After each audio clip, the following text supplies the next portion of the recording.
I'm from a family of a bunch of piano players, and hearing my uncle play gave me a certain foundation for the way I hear certain aspects of the piano.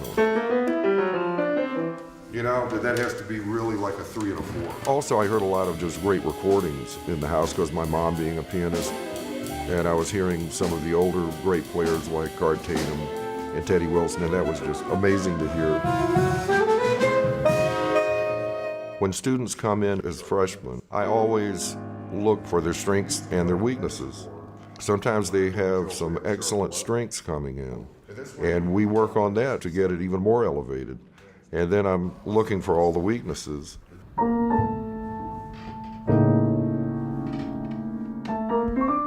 A lot of it has to do with having a strong foundation to build on. But I also have found a system that works very well with helping them to realize some important connections between harmony, melody, and rhythm, so that instead of facing what seems to be an ocean of information and concepts to learn, you can then condense that into something that feels much better so that you don't feel like you're in the deep water as much.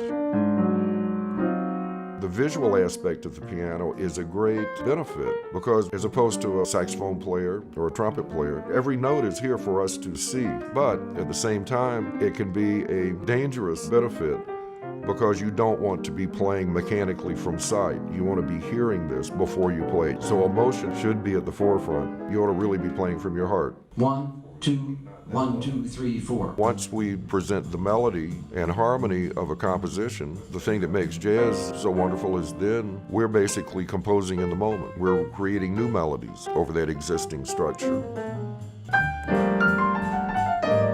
Also, we have this tremendous range of the piano, and we have 2 hands.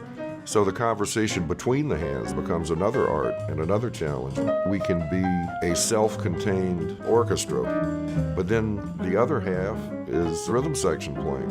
Then you're talking about really working on the art of spontaneous conversation with others. 1, 2, 3, 2, 2, 3.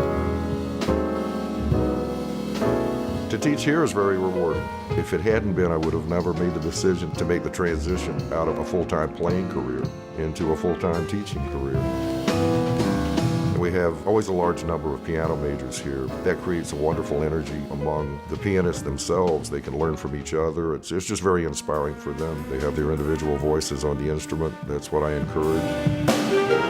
And it's just very energizing for me to try to help them grow and watch and listen to them grow as musicians and as people.